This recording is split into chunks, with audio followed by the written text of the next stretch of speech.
मिट्ठू तोता और रानू चिड़िया सुबह से बैठे हुए थे। तोते भैया अब चलें, ये किसान तो घर जाएगा नहीं और ना ही हम किसान की मकई खा सकते हैं। रानू चिड़िया, लेकिन वो कालू कौवा कैसे हर रोज किसान की मकई ले जाता है? वो कल भी मेरे सामने किसान की मकई खा रहा था। मैंने पूछा तो कहने लगा ये किसान के खेत से लाया हूँ। वो एक नंबर का चोर है, किसी न किसी तरह वो मकई चोरी करके ले जाता होगा। किसान खेत में काम कर रहा था और चिड़िया और तोता बिना मकई खाए ही जंगल वापस चले जाते हैं। हाँ भी तोते और चिड़िया, बताओ क्या आज तुमने किसान के खेत से मकई खाई है? ना, हम तो सुबह से दोपहर तक पेड़ पर बैठे रहे, लेकिन वो किसान है कि घर गया ही नहीं और हम थक हार कर बिना मकई खाए ही जंगल लौट आए। मैं तो जा रहा हूँ, पेट भर मकई खाऊंगा भी और अपने साथ भी लेकर आऊंगा।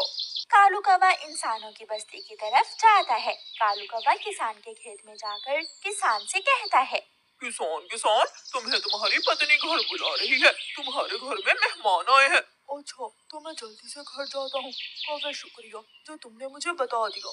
किसान अपने घर चला जाता है और कौवा मजे मजे से किसान के खेत से मकई खाने लगता है। नहीं, मैंने तो आपको नहीं बुलाया। क्या मेहमान नहीं आए थे? तो फिर उस काले कौवे ने मुझसे झूठ क्यों बोला? कौवा झूठा है, मैंने तो उसे नहीं भेजा। कौवा पेट भरकर मकई खाता है और कुछ मकई अपने साथ लेकर वापस जंगल लौट जाता है। कौवे कौवे, एक मकई का भुट्टा मुझे भी दे दो। ना, मैं तो मकई का भुट्टा किसी को नहीं दूंगा, बहुत मुश्किल से लाया हूँ मैं। कौवा चिड़िया के सामने बैठकर मकई का भुट्टा खा रहा था और चिड़िया के मुंह में पानी आ रहा था। दूसरे दिन कौवा फिर से किसान के खेत में जाता है और किसान से कहता है, किसान, मैं अभी तुम्हारे घर से आया हूँ, तुम्हारे बेटे को तेज बुखार है, जल्दी से घर जाओ। कौवे की बात सुनकर किसान घबरा जाता है और कुछ सोचे बिना अपने घर भाग जाता है और कौवा मजे से मकई खाने लगता है।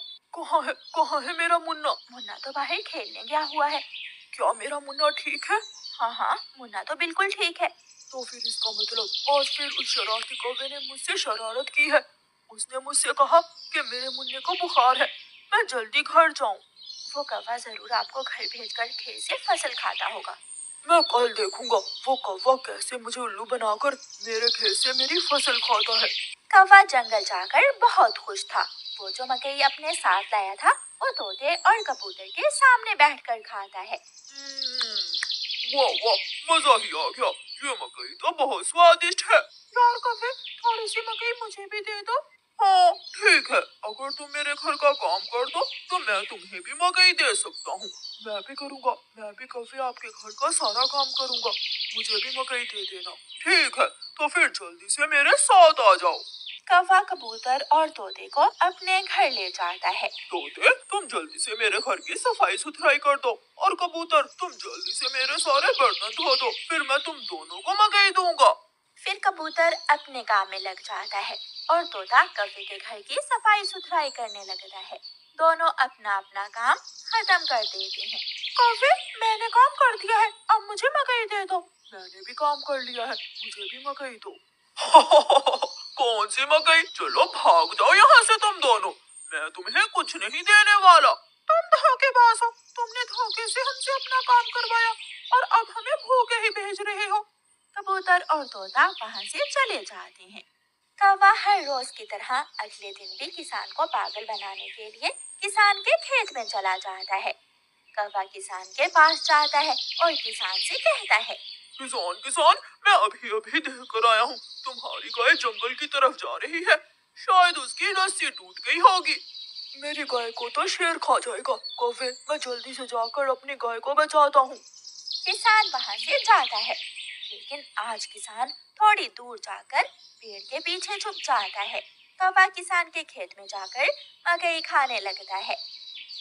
तो ये कौवे का बच्चा इसलिए मुझे हर रोज किसी न किसी तरह खेत से भेज देता है। जब तक मेरे पास बड़ा दिमाग है, मुझे किसान की फसल खाने से कोई नहीं रोक सकता। किसान के पास बंदूक थी। किसान बंदूक चलाता है और गोली सीधी जाकर कौवे की टांग पर लगती है। कौवा बहुत मुश्किल से वहाँ से भागता है और किसी न किसी तरह अपने जंगल वापस पहुँच जाता है। वो अपने घर के बाहर आकर गिर जाता है। हाय, मर गया।